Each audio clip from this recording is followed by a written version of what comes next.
saison de l'émission Droit et Justice sur Taxi FM, tous les mardis de 15h à 16h. Droit et Justice, c'est le quotidien de la justice du Togo, la situation des droits de l'homme, la meilleure compréhension des lois, les domaines d'intervention des avocats, les missions des juges, les contentieux administratifs. Droit et Justice, tous les mardis de 15h à 16h avec Hugues Vigneault-Atikpo. Tous pour la promotion des droits et devoirs des citoyens. 93.1 Taxi FM. Droit et Justice. Hugues Vigneault-Atikpo.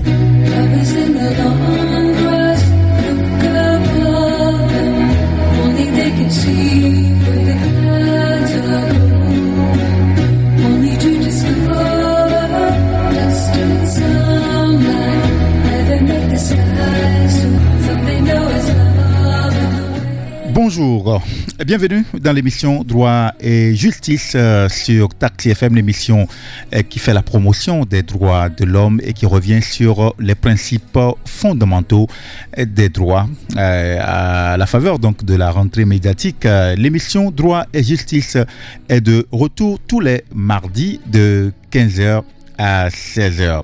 Et nous parlons aujourd'hui des droits humains avec nos invités qui nous viennent du CDFDH, le Centre de formation et de documentation en droits humains.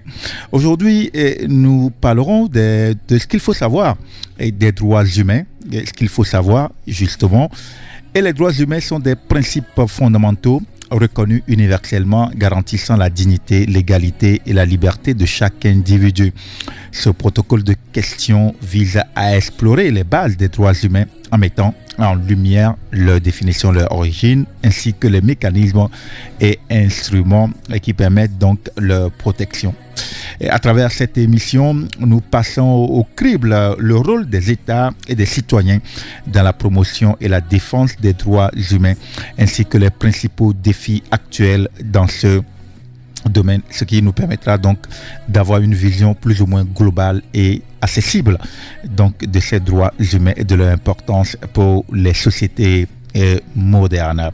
Et pour nous parler et de nous aider à mieux comprendre les droits humains, nous avons sur ce plateau de l'émission Droit et Justice sur Taxi FM deux invités sur le plateau.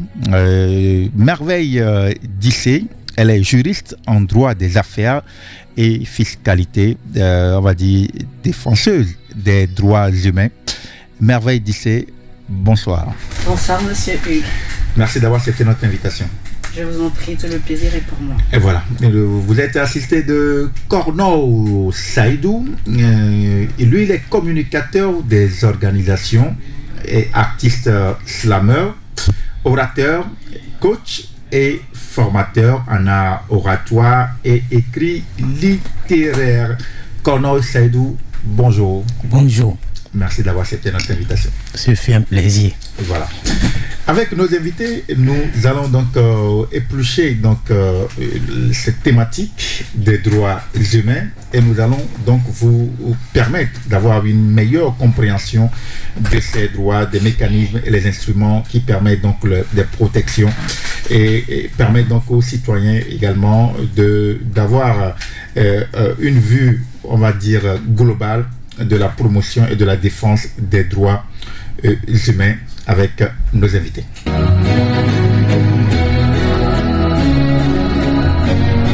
Droit et Justice avec Hugues Vigneault-Atikpo.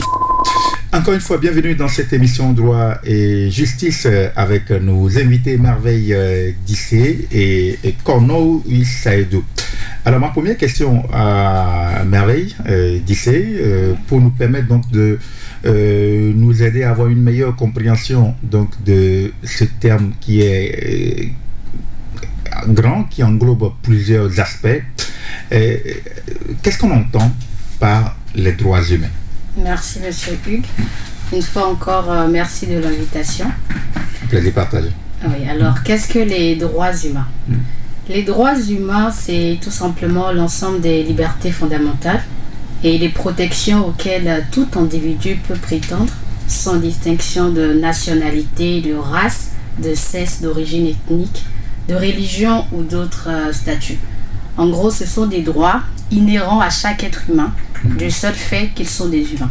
Ils auraient été des animaux, par exemple, ils n'auraient pas eu ces droits-là. Donc on va dire que l'être humain, chaque fois, ou dès le premier souffle qu'il prend sur Terre, ses droits lui sont acquis. Au titre de ces droits, nous avons par exemple le droit à la vie, le droit à la liberté d'expression, ce droit qui nous permet à vous et moi, en ce moment même, de nous exprimer sur ce sujet-là. Le droit à l'éducation, le droit à la santé. Donc voilà un peu défini les droits humains. Merci, Merveille. Cordo, Seydou, vous voulez ajouter sur la quintessence qu'on appelle les droits humains? Ajouter, peut-être aller un peu beaucoup plus terre à terre pour peut-être nos amis du secondaire qui vont nous suivre. Moi, je dirais que le droit de l'homme, c'est moi. C'est cette liberté que j'ai eue en venant ici.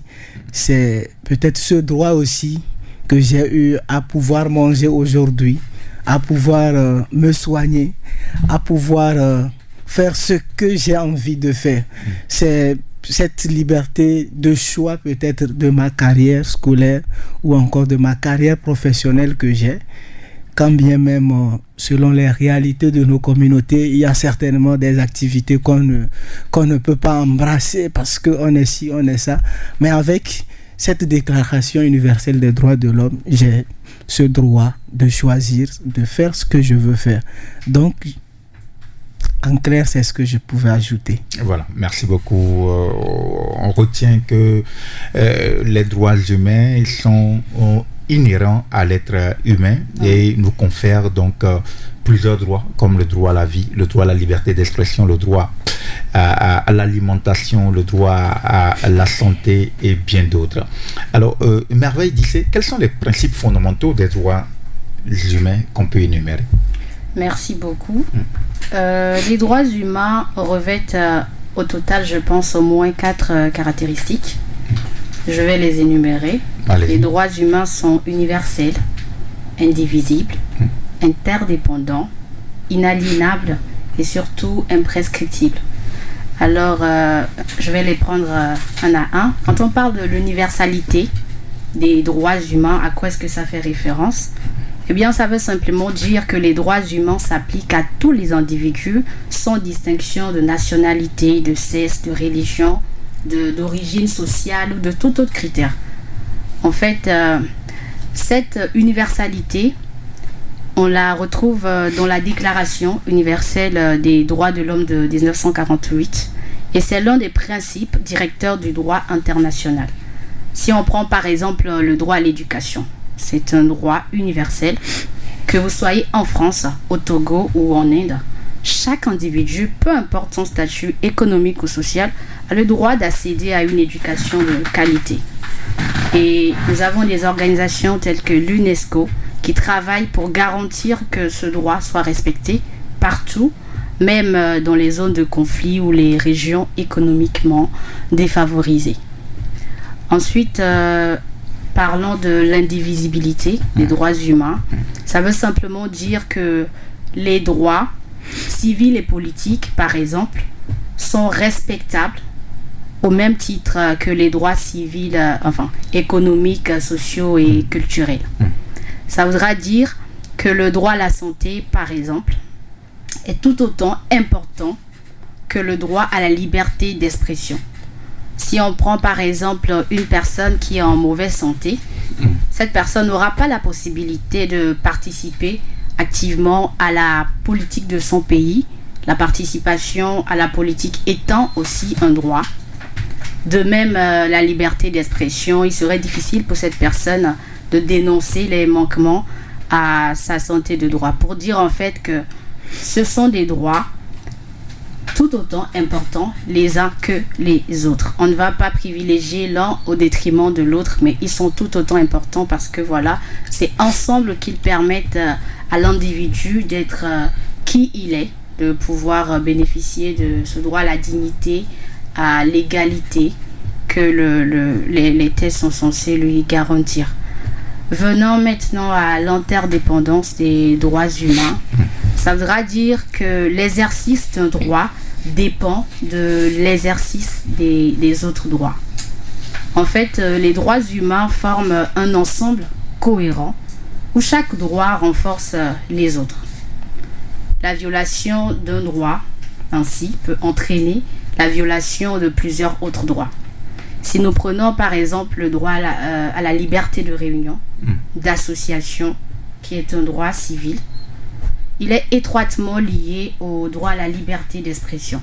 C'est-à-dire que si aujourd'hui on interdisait aux gens de se regrouper, là il y a atteinte au droit à leur réunion ou au droit, à leur droit d'association. Et par la même occasion qu'on porte atteinte à ce droit-là, on porte également atteinte à leur liberté d'expression. Pour dire en fait que ces droits sont corollaires, on va dire ça comme ça, interdépendants entre eux. Maintenant, pour ce qui est de l'inaliénabilité des droits humains, ça voudra simplement dire que ce sont des droits qui ne peuvent pas être retirés à l'être humain. Je l'ai dit plus tôt, je pense, ce sont des droits qui me sont acquis parce que je suis humain. D'accord ? Donc, ce sont des droits, voilà, qui ne peuvent pas être retirés à l'humain, qui ne peuvent pas être cédés, et etc. Par exemple, le droit à la vie, c'est un droit inaliénable. Ouais. Même dans des circonstances de guerre, ce droit est protégé par des conventions internationales comme les conventions de Genève qui interdisent le meurtre intentionnel de civils ou de combattants qui ne participent pas aux hostilités. Voilà les principes, les différents principes donc de ces droits humains. Voilà, oui, merci de me permettre de vous interrompre.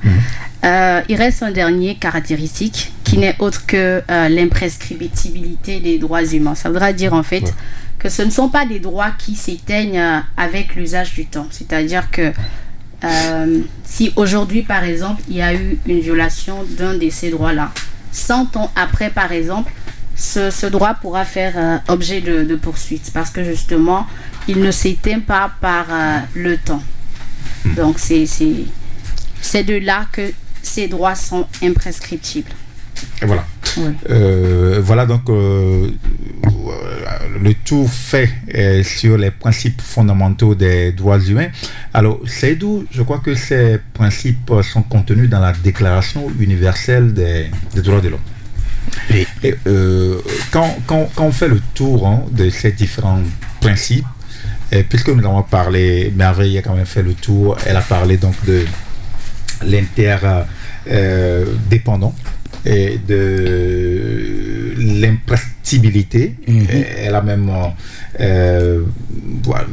mis en lumière l'interdépendance donc de toutes ces lois. Est-ce qu'on peut dire aujourd'hui que ces principes tels que voilà ceux qui nous ont devancés, ceux qui ont pensé, imaginé la mise en place donc de ces droits humains, est-ce qu'on peut dire qu'ils ont pris en compte tous les aspects pouvant conférer à l'humain son bien-être à travers donc ces différents principes des droits humains?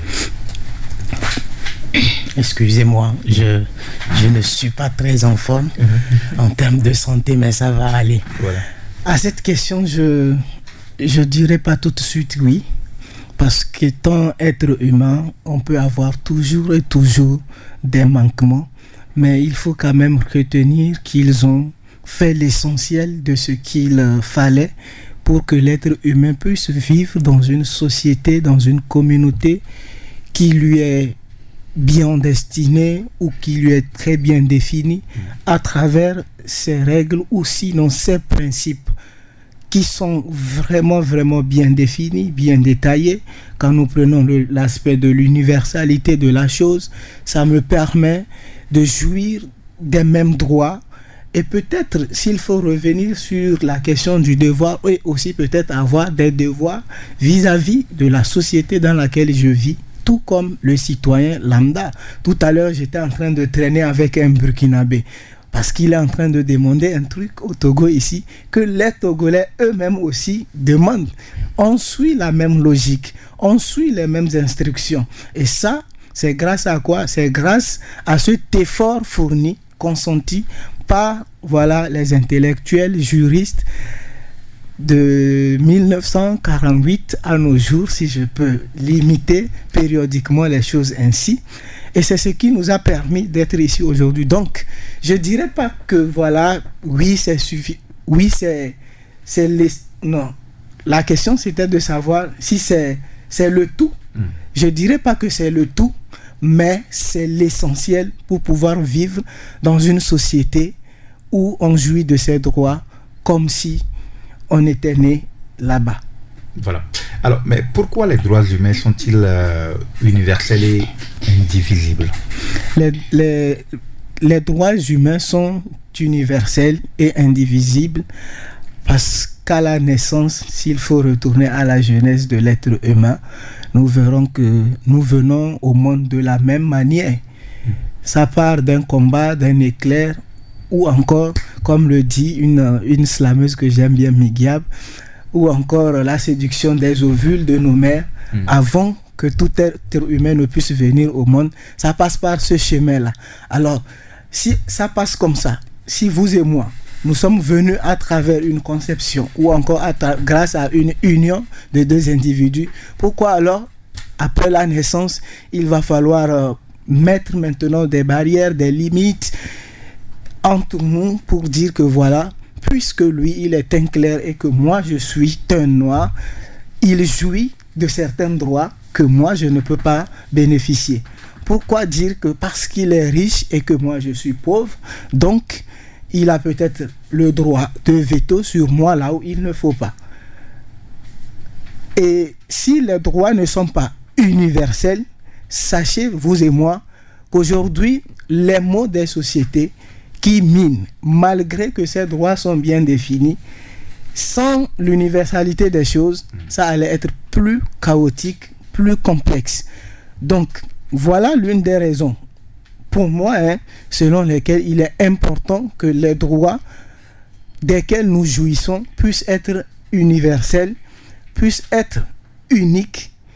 Comme ça, l'homme va se sentir bien dans la société où il vit, peu importe combien de fois ces conditions sont dérisoires. Et sans cela, les couches vulnérables vont tellement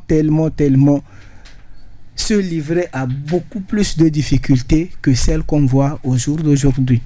Et voilà pourquoi ces droits doivent être indivisibles. Parce que s'il faut de temps en temps des divisions, des nuances dans cette communauté où Dieu, le Tout-Puissant, lui, il nous a créés à travers un seul principe, l'amour qu'il porte pour l'être humain, et que nous, entre nous, il y a des divisions avec pour estime, il n'a pas le mérite de tel ou tel, donc mieux lui son droit soit divisé, soit réparti ainsi ou cela. Vous et moi sommes d'accord que nous vivrons dans une communauté où les guerres, où la discrimination qui aujourd'hui est l'une des choses que les défenseurs des droits de l'homme vraiment luttent pour anéantir, sinon si pour détruire dans nos communautés, ça risquerait d'être plus grand que ça. Voilà, alors merci. Et Saïdou peut-être pour surenchérir. Oui, vas-y. Je pense que ces caractéristiques-là ont été mises en place justement pour renforcer ces droits-là. Voilà, je pense que c'est vraiment pour garantir la protection effective, l'effectivité de ces droits, que ces caractéristiques sont essentielles.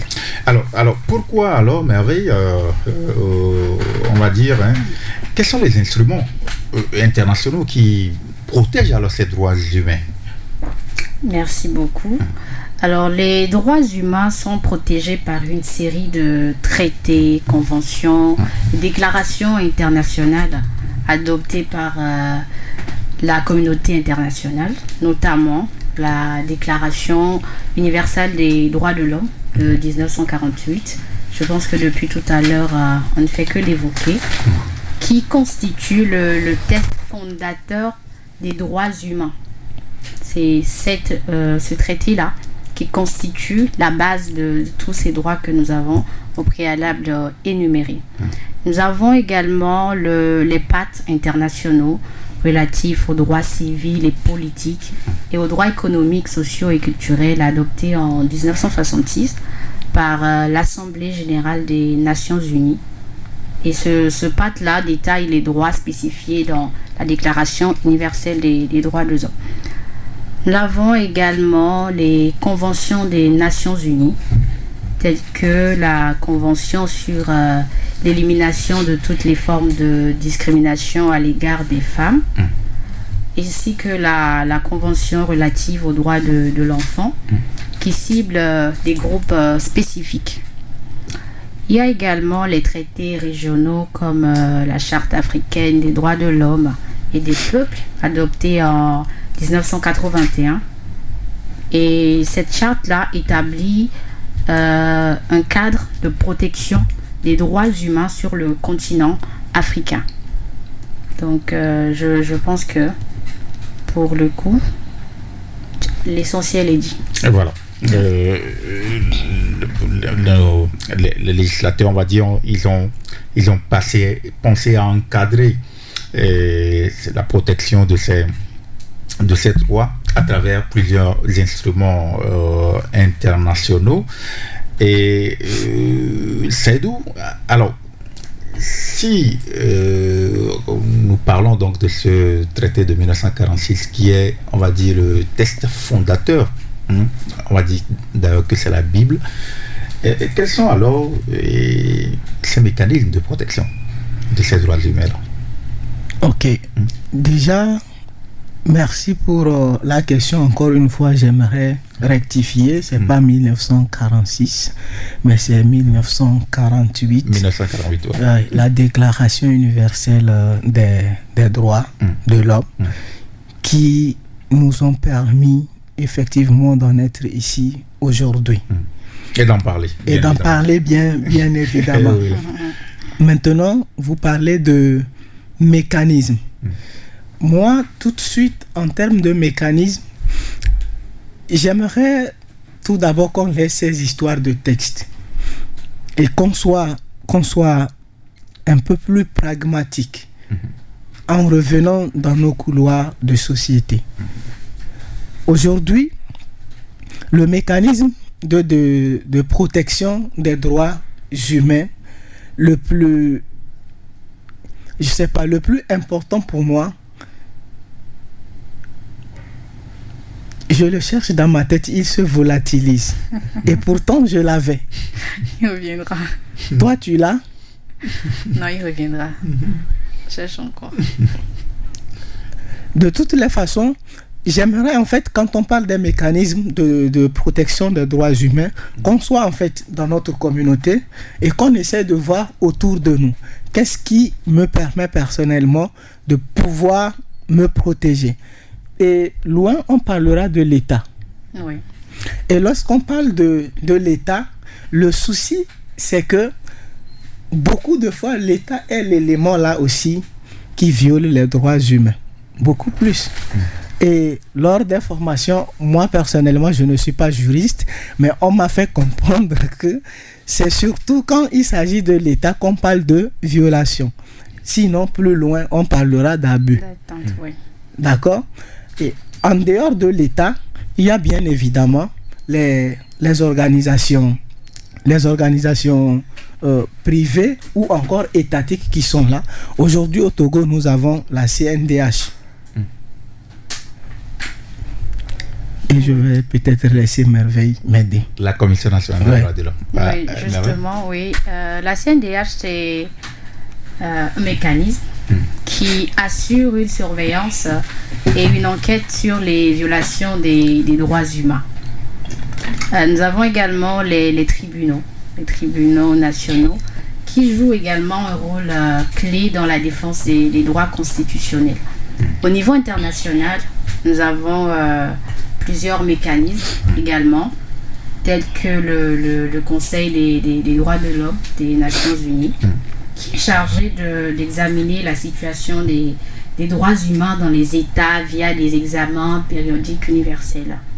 Nous avons les tribunaux internationaux comme la Cour pénale internationale qui poursuit les crimes de guerre, les génocides, les crimes contre l'humanité. La CPI. Oui. Nous avons des organes de surveillance des traités des Nations Unies qui vérifient la conformité des États aux conventions qu'ils ont ratifiées. À l'échelle régionale, il y a également des mécanismes tels que la Cour africaine des droits de l'homme et des peuples, ou encore la Cour européenne des droits de l'homme, qui permettent de protéger les droits des citoyens contre les abus de l'État. Voilà. Je rappelle que... Excusez-moi, je me suis retrouvé maintenant et je reviens sur l'élément qui était important pour moi. Je voulais parler des organisations de la société civile. Voilà. Les Oscars. Ouais. Pour moi, en fait, ce sont vraiment les organisations qui font le réel travail, mais qui n'est vraiment pas peut-être considéré comme cela devrait être. À juste titre. À juste titre, merci pour l'expression. Et pourquoi moi je m'intéresse à l'organisation de la société civile? Parce que beaucoup de fois, moi, j'ai entendu en clair parler des mécanismes, des instruments de protection des droits de l'homme, de tous ces traités, qu'ils soient internationaux ou régionaux, grâce aux organisations de la société civile. Parce que quoi? Les mécanismes que nous citons au préalable, l'État, les pactes des Nations Unies et j'en passe, beaucoup de fois, pour moi, le travail qui devrait se faire à la base, ce sont les organisations de la société civile qui le font. Parce que n'eût été cela, moi personnellement, je n'allais pas être ici.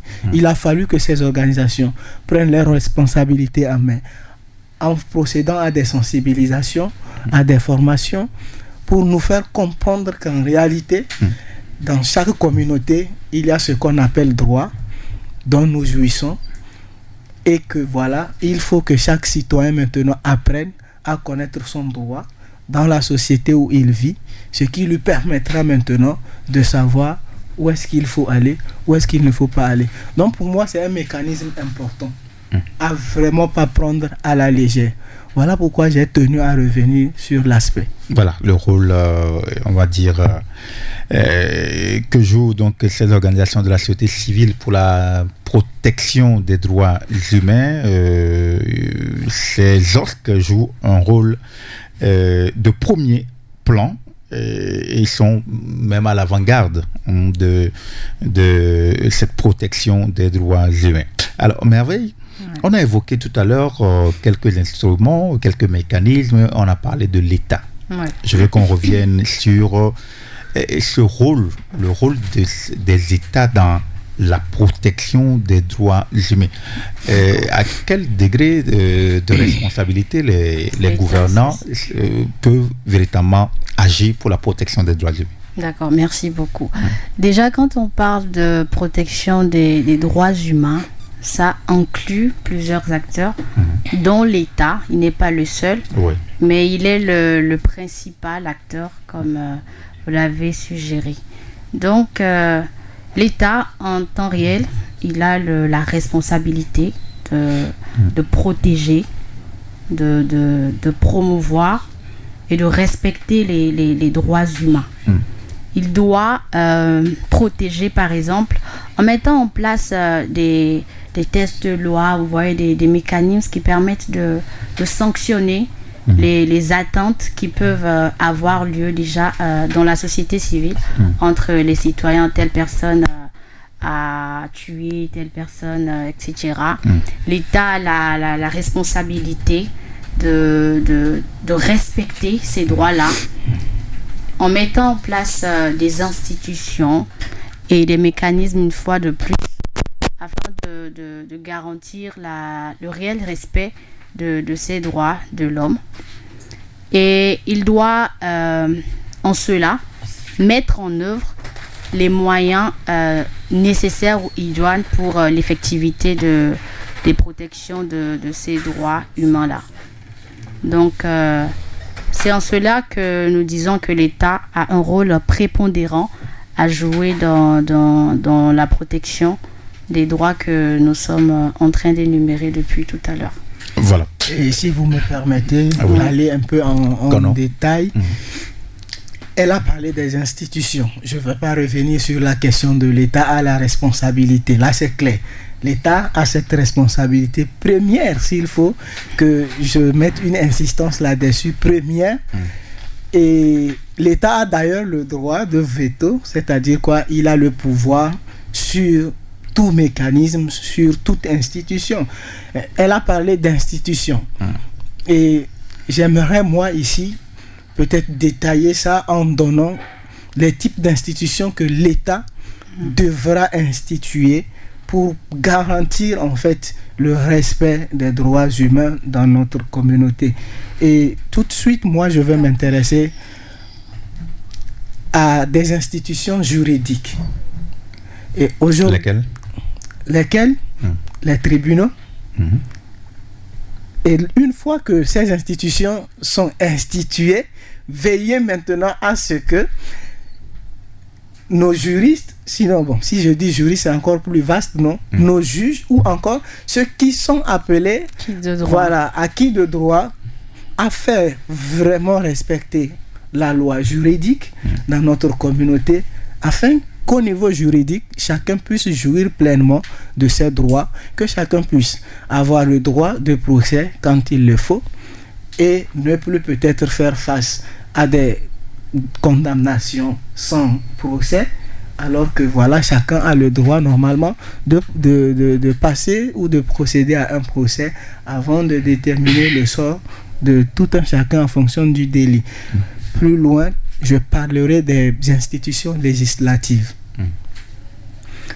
Les institutions législatives, au jour d'aujourd'hui, c'est des sujets que peut-être beaucoup de citoyens n'aiment pas aborder, justement parce qu'ils ne connaissent pas leurs droits. Et on se contente sur peut-être ce qui se passe dans la rue ou ce que le voisin du quartier nous a dit, et qu'on s'abstient de jouir pleinement de nos droits législatifs, par exemple le vote. Aujourd'hui, il faut peut-être refaire une sensibilisation, mais avant de pouvoir refaire cela, qui institue ce volet? Ça devra être l'État. Donc moi, j'aime parler comme ça parce que en venant ici, j'ai demandé à mes petits frères de me suivre pour comprendre ce que c'est que le droit de l'homme. Et voilà quels sont les mécanismes et tout. Donc, si je ne reviens pas comme ça pour qu'ils puissent me comprendre, ça ne va pas certainement nous aider. Voilà, ça ne va pas faciliter la compréhension. Faciliter la compréhension de mes jeunes frères. Voilà. Je rappelle que vous suivez l'émission Droit et Justice sur Taxi FM. Aujourd'hui, nous parlons donc des droits humains, ce qu'il faut savoir, les principes, les instruments de protection, le rôle de chaque acteur, l'État, les organisations de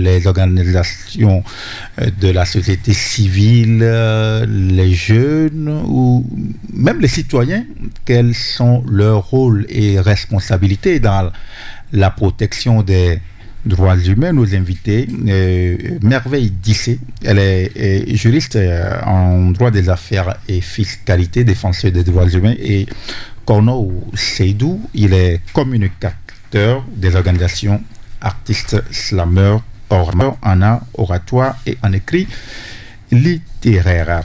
Alors, comment, Merveille, les citoyens ordinaires aussi peuvent participer à la promotion de la défense des droits humains? Ou bien les citoyens ne sont pas dedans?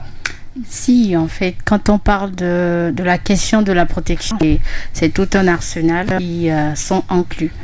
Nous avons parlé de l'État, il y a bien évidemment les sociétés civiles également, mais il y a également les citoyens parce que c'est en premier lieu eux les premiers concernés de ces droits-là. Et en tant que tels, nécessairement, ils doivent ils ont également leur rôle à jouer. On peut parler, dans ce cas-là, par exemple, de leurs droits et devoirs, encore, de connaître leurs droits. Ils ont le devoir et le droit de connaître le droit pour mieux le revendiquer. Alors, principalement, les jeunes, ils doivent mener ce combat-là. C'est les vieux, c'est pas leur affaire. Et donc c'est un combat, il s'agit d'un combat alors. Oui. Enfin, revendiquer son droit et en jouir, c'est un combat de tous les jours que chacun de nous mène. Aujourd'hui, par exemple, si nous sommes là à parler, je ne pense pas que ce soit le cas ou l'apanage de beaucoup de personnes, quand bien même ils ont ce droit-là et qui voudraient bien l'exercer, ils n'ont pas cette possibilité-là. Donc, être la voix des sans-voix, ça doit être le combat de tous les jeunes, de chaque personne, de chaque citoyen, je dirais, en commençant par déjà connaître leurs droits afin de mieux les revendiquer. Voilà. Tono, je parlais de la responsabilité qui incombe aux citoyens dans la promotion et la protection de ces droits humains. Là. D'accord. Et pour ce qui est des citoyens, permettez-moi de terminer mon explication que j'avais commencé par rapport aux institutions de l'État. Allez-y. En termes de mécanismes toujours. Donc, il faut aussi des institutions exécutives. Puisqu'on a des institutions judiciaires, législatives, il faut maintenant veiller à l'exécution, sinon au respect de ces institutions et des lois qui sont prédéfinies. Maintenant, l'État seulement ne peut pas aussi nous aider. Il faut qu'on aide l'État à nous aider. Là où maintenant le rôle des citoyens lambda que nous sommes est important. En tant que citoyen, il est important de connaître d'abord son droit, comme Merveille l'a si bien dit. Et quand je connais mon droit, je saurai maintenant qu'est-ce que je dois faire et qu'est-ce que je ne dois pas faire. Donc, la place ou encore le rôle ou la première des choses que chaque citoyen devra faire, c'est d'investir pour sa rééducation sur les questions liées aux droits, à nos communautés et j'en passe. Ça nous permettra d'éviter nous-mêmes de commettre certains délits. Ça nous permettra d'éviter nous-mêmes de poser certains actes. Au jour d'aujourd'hui, l'État, dans sa lutte contre la corruption, a institué la Haplusia par exemple. Et la Haplusia permet maintenant de lutter contre la corruption. Mais si les citoyens lambda ne sont pas allés à leur rééducation, continuer peut-être d'être des corrupteurs en peut-être continuant par faire peut-être des fraudes qu'il ne faut pas et là où il ne faut pas. Et parlant aussi de citoyens, j'aimerais davantage rejeter peut-être le tort sur les secteurs privés. Parce que qui constitue le secteur privé, c'est le citoyen. Et ce citoyen qui a peut-être son entreprise privée dans ma communauté, sinon dans un pays bien institué, qui aussi œuvre pour la protection des droits humains, devra faire en sorte que ces activités puissent respecter, la conduite normale du respect des droits humains. Avant d'être secteur privé, il faut être citoyen. Naturellement. Voilà. Merveille, vous voulez ajouter par rapport à cette contribution des citoyens pour la protection? Non, pas grand-chose. Le plus important est dit, je pense. Voilà. Alors, aujourd'hui, quels sont les défis actuels à la protection des droits humains au Togo? On va commencer d'abord par le Togo.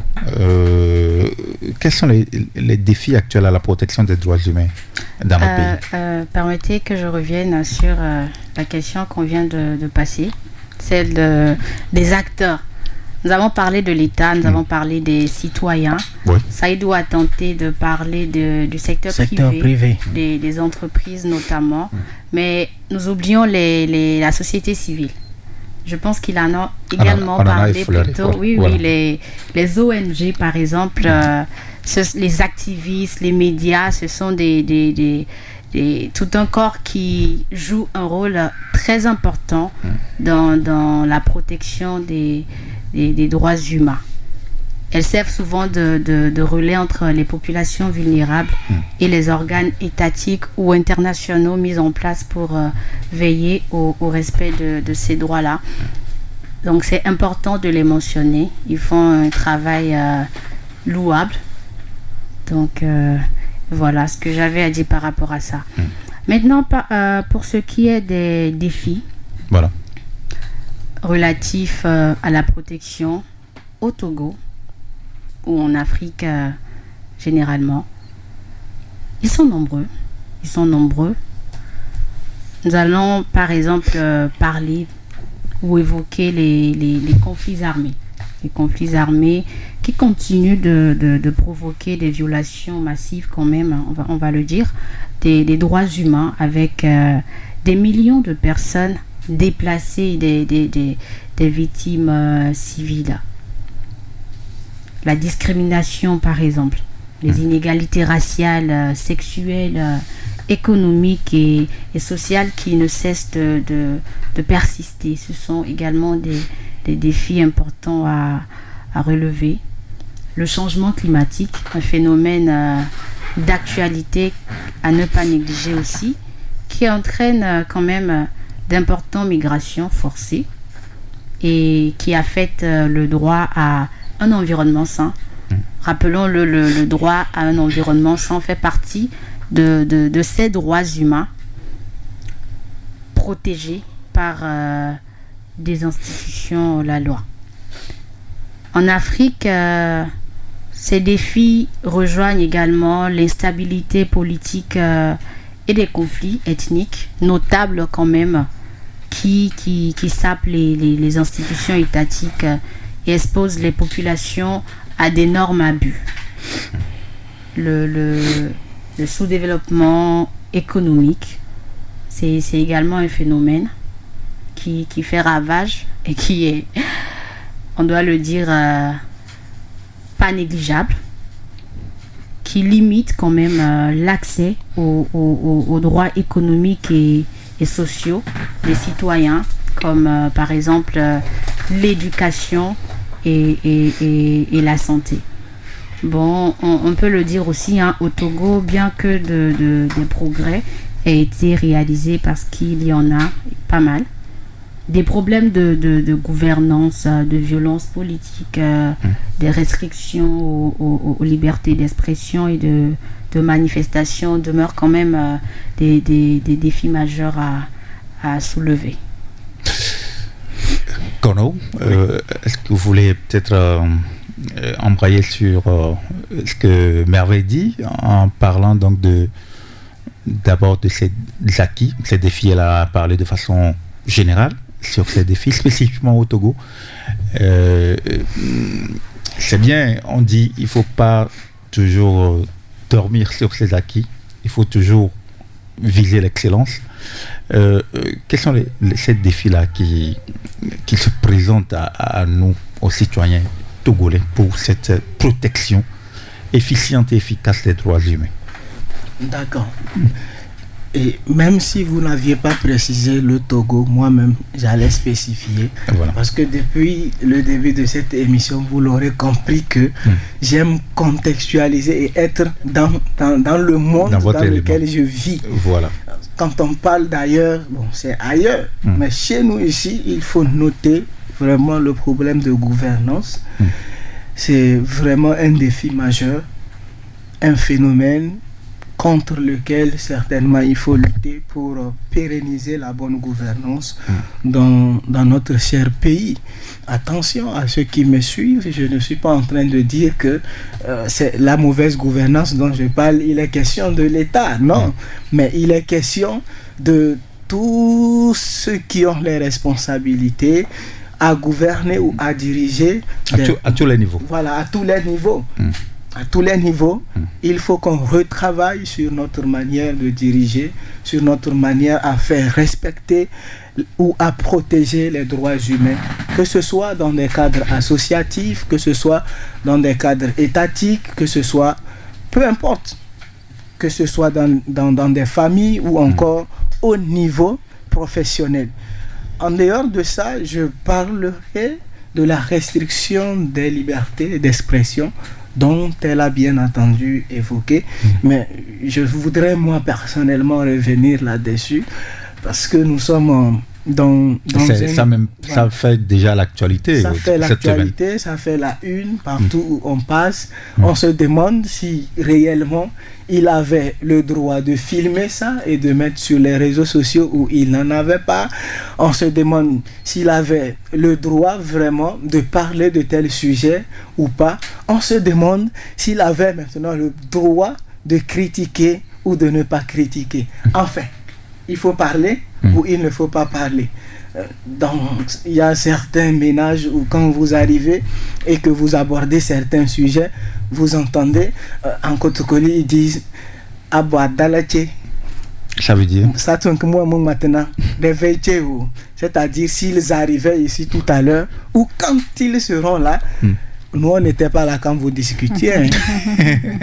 Une façon de nous dire que les choses que vous engagez là, nous on ne sera pas responsable, vous serez responsable. Donc, finalement, il y a cette terreur, cette peur au sein des cœurs, au sein des esprits, qui fait en sorte que il y a des sujets sur lesquels il faut discuter pour se sensibiliser, pour renforcer nos capacités. Mais tout de suite, il faut sortir une affiche pour une formation lambda. Et surtout quand ça touche un peu la politique, quand ça touche un peu les droits humains, il y a moins d'engouement. Est-ce que ça devrait y être comme cela? Est-ce que ça devrait y être? Je vous retourne la question. Moi, je vous pose la question. C'est moi qui pose la question. Ça ne devrait pas y être. D'où la question de la restriction maintenant de la liberté d'expression qui est un défi majeur vraiment contre lequel il faut lutter pour améliorer les choses. Et aussi, il y a les manifestations. Les manifestations de part et d'autre liées à la politique peut-être, liées peut-être à la mauvaise gouvernance dont je parlais ici. Et nous sommes dans une association, on nous a donné ci, on nous a donné ça, et voilà, au final, le président est porté disparu. Et voilà, les gens commencent par manifester, les membres d'associations. Et si les associations se divisaient, où est-ce qu'on va trouver, où est-ce qu'on pourra regrouper ces organisations de la société civile ou ces citoyens dont on disait qu'ils ont un rôle important à jouer dans la protection des droits humains? Voilà, il nous reste que quelques secondes pour boucler. Merveille Dissé, vous avez organisé un camp sur les instruments et mécanismes de protection des droits humains. Oui, est-ce que vous pouvez en quelques secondes nous en parler?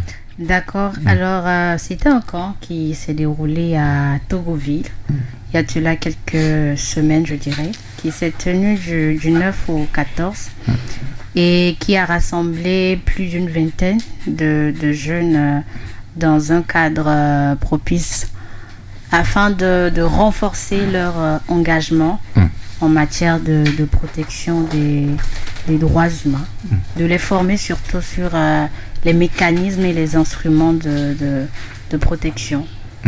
Et ce fut un très beau moment de partage et d'échange avec des aînés venus du Bénin, de la Côte d'Ivoire, de la France.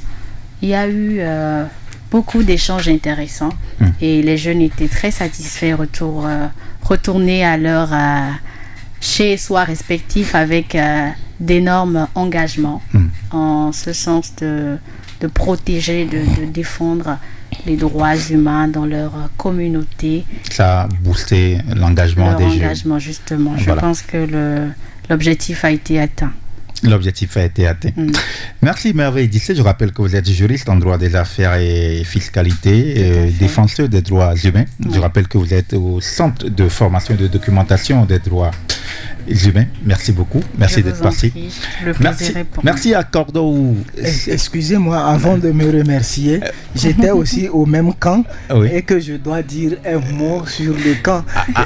En 10 secondes. Oui, en 10 secondes, ce fut un camp tellement riche, plus de 15 sessions et tout. Et aujourd'hui, nous sommes en train de nous avons mis en place des plans d'action pour nous permettre vraiment de prouver à la communauté que nous avons appris et nous allons servir. Et dans ce sillage-là, actuellement, j'avais un projet qui est compétition septentrionale d'éloquence. Et cette fois-ci, ce sera une édition spéciale CJ-PDDH, qui est une édition citoyenneté, justice et protection et défense des droits humains. Merci. On va vous souhaiter bonne chance. Merci pour ce projet-là. C'était Cordo Sédou, il est communicateur. Corno. Sédou, communicateur des organisations artistes, chanteurs, orateurs, coach, formateurs et également en oratoire et écrit littéraire. Merci de nous avoir suivis. Droit et justice de ce mardi. Nous vous avions parlé des droits humains, ce qu'il faut savoir. Merci également à Edem Kodjoaoukou pour la réalisation de cette émission. À mardi prochain pour d'autres thématiques liées aux droits humains. Merci de nous avoir suivis sur nos différents comptes sociaux, également sur la 93.1. À très bientôt sur la Géniale des radios.